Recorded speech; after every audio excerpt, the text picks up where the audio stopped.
પવિત્ર પૂનમ પરિપૂર્ણ જરાય પણ અધૂરું નહીં, કારણ કે 14 હોય તો અધૂરી હોય, 13 હોય તો અધૂરી હોય. આ તો પૂનમિયા ગુરુ પોસારામના સાનિધ્યમાં દરેક સંતો આનંદ મંગલ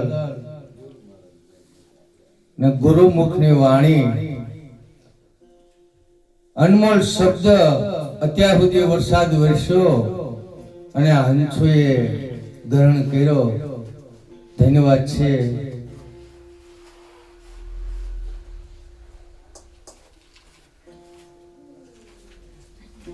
હમણાં એક સાખીમાં બોલ્યા હતા, ગુરુ મારા ગારુડે મુજ પર કીધી મેર, મોરો બતાયો મરમનો ઉતર ગયા સબ ઝેર.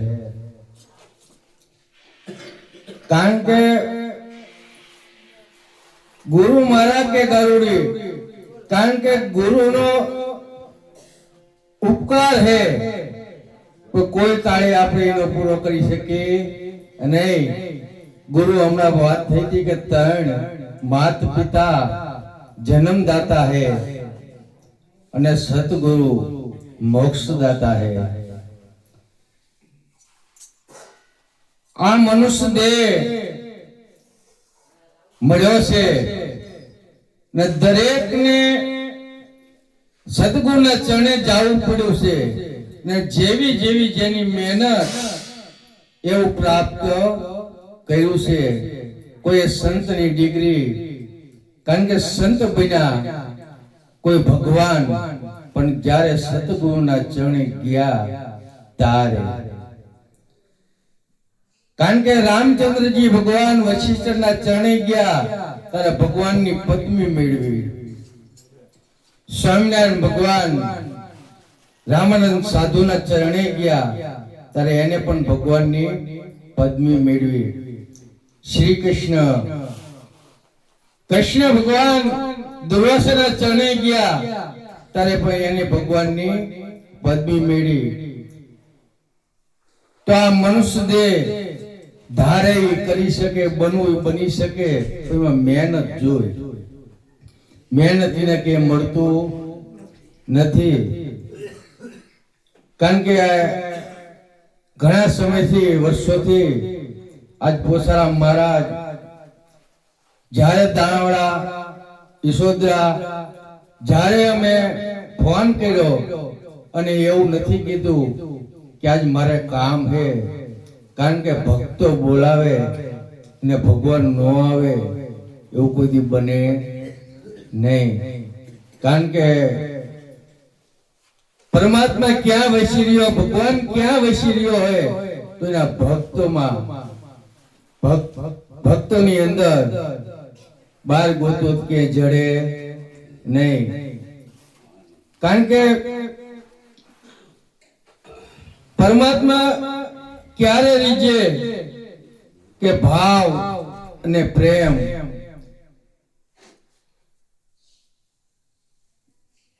વિદુરજીની ખાધી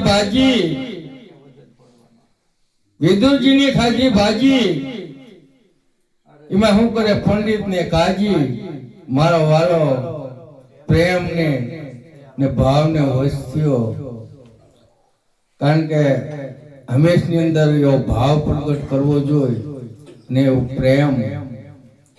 કારણ કે આ મનની અંદર જેવું વાવશો એવું જ ઉગશે. કારણ કે પાણી તો એક જ છે, પછી શેરડીની અંદર વાવો તો કેવું મીઠું થાય, મરચાની અંદર વાવો તો તીખું થાય, કારેલાની અંદર વાવો તો કડવું થાય. પાણીમાં કોઈ વાગશે નહીં, પણ જેવું બીજમાં વાગે, જેવું બીજ વાવશો એવું જ ઉગશે.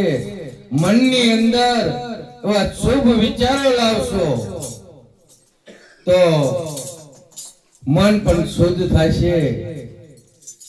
જ્યાં સુધી શુભ વિચાર ન આવે ત્યાં સુધી મન ચોખ્ખું થાય નહીં.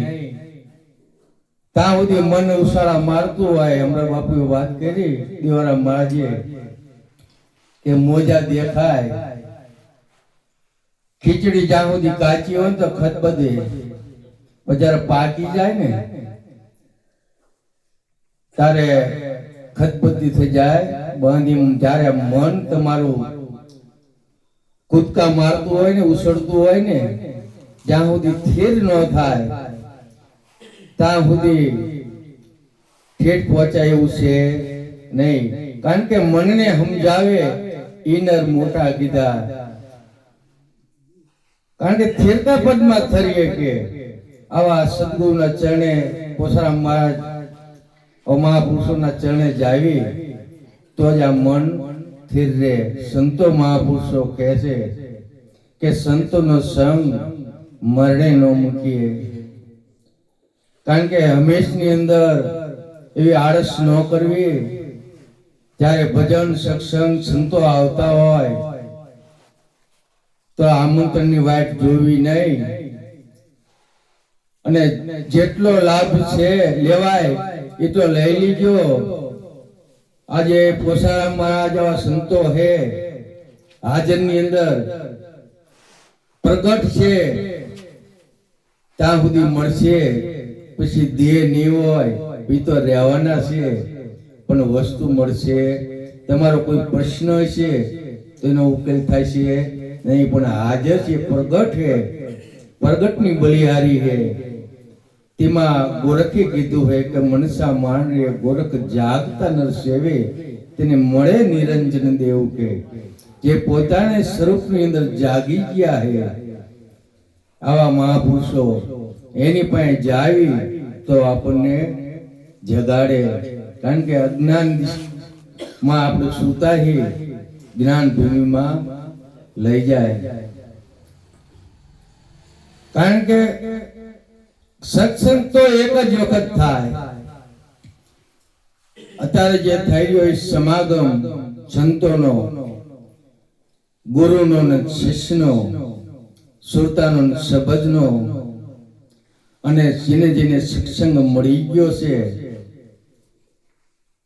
એને ભવ પાર ઉતરી ગયા હે. એક દ્રષ્ટાંત દીધું નાનું એવું કે ગામની અંદર નગર શેઠ હતા.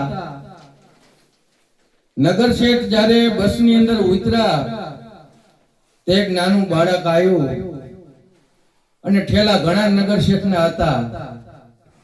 એટલે બાળકે બોલ્યો કે શેઠજી કે ઠેલા લઈ લઉં? તો હા લઈ લે. કે થોડાક આગળ ગયા.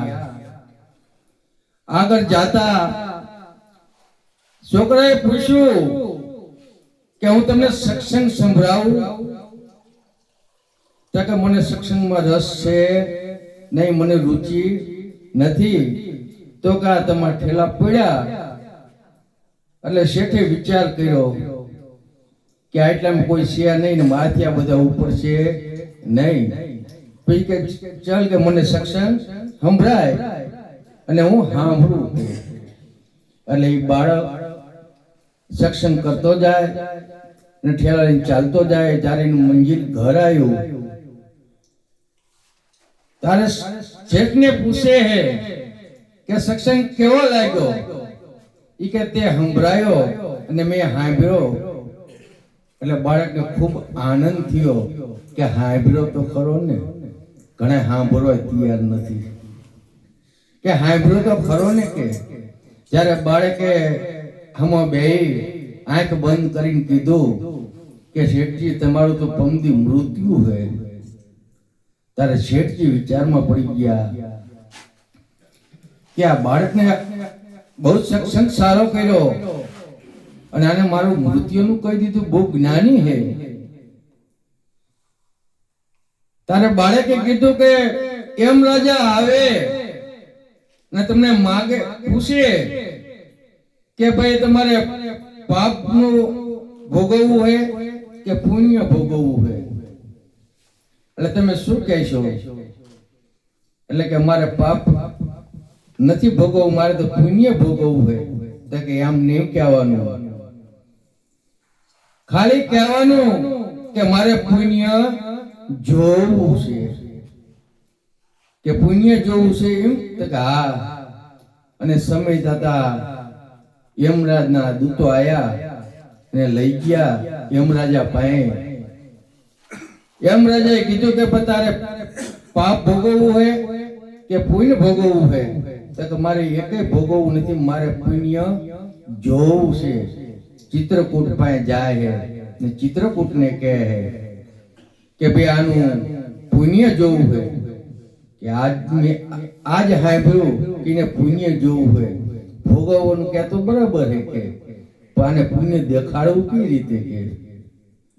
તો કે હવે તો હાલો ઇન્દ્ર પાસે જાવી. ઇન્દ્ર પાસે ગયા અને ઇન્દ્રને કહે કે ભાઈ આને પુણ્ય જોવું હોય.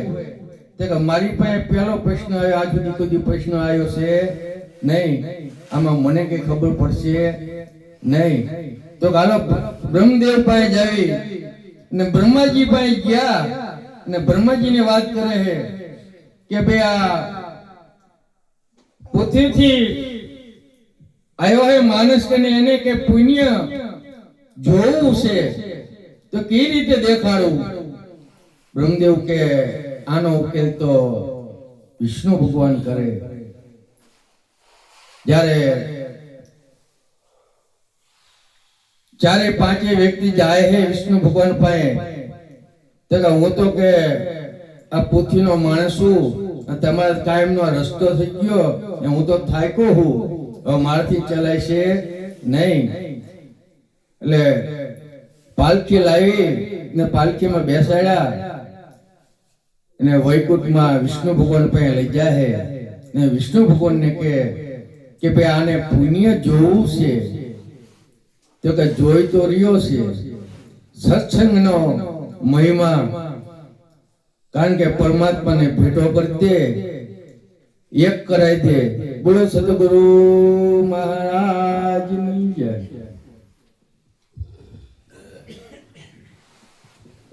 ધન્યવાદ કાંતિરામ મહારાજને.